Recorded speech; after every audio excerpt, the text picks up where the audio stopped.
తెలుగు రుచికి స్వాగతం. సంప్రదాయ మరియు వినూత్న రీతుల్లో వివిధ రకాల దోసలు తయారు చేసే పద్ధతులను ఈ వీడియోస్ ద్వారా మీకు పరిచయం చేస్తున్నాం. Brown rice dosa. ఈరోజు మనం ఈ వీడియోలో పోషక విలువలు మెండుగా ఉండే ముడి బియ్యాన్ని వాడి దోసను తయారు చేసుకుందాం.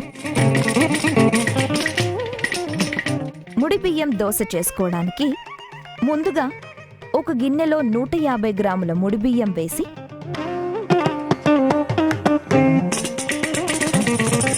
ఒక చెంచాడు మెంతులు మరియు నీళ్లు వేసి కడిగి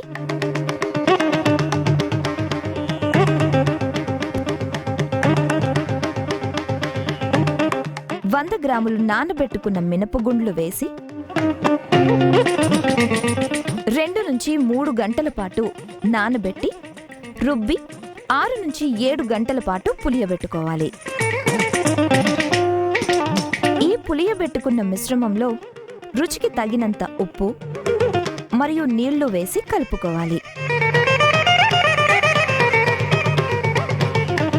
ఇప్పుడు ఒక వేడి పెనంపై నీళ్లు జల్లి బట్టతో తుడుచుకొని రుబ్బుకున్న పిండిని వేసుకుని గుండ్రంగా దోస వేసి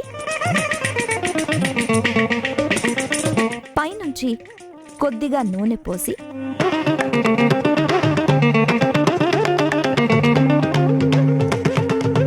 రెండు వైపులా కాల్చుకుంటే ముడిబియ్యం దోస రెడీ.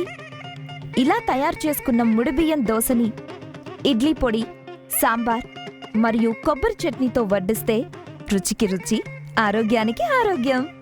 ఆరోగ్యానికి పెద్దపీట వేసేవాళ్ళు ముడిబియ్యం దోసని తప్పకుండా మెనూలో చేర్చుకోవాలి.